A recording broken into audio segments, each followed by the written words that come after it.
Imos ver agora o botón busca, que é F3. Cada un destes botóns ten asociados unha letra das Fs. Busca F3, ventanas de opciones de vista F4, data e hora F5 e ventana de ubicación F6. Total, que vamos a ventana de busca F3.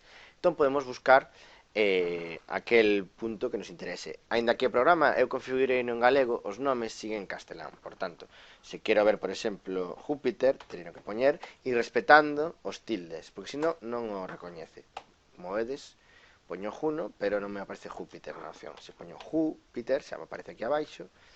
Por tanto, Júpiter, doulle e amósame no ceo onde está.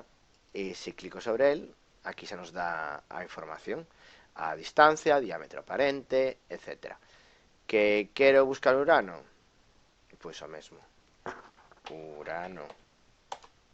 E aí estaría. Que quero buscar a Lúa? O mesmo, pero poñendo Luna. Temos que lembrarnos. E veremos que a Luna nos indica o chan, e iso non é que este mal o programa, iso quere decir que a esta hora non a veríamos, porque estaría aínda moi abaixo, pero se eu avanzo no tempo, poderíamos ver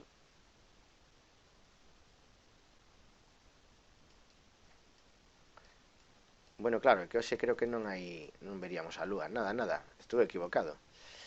Pero outro día sí. Se cambiáramos a data, poderíamos ver a lúa. Bueno, simplemente que se saiba que algunhas veces nos marca unha indicación e non é que este mal, é que simplemente pues a esa hora pues non se podería ver. Por tanto, estas foron as indicaciones para a ventana de busca.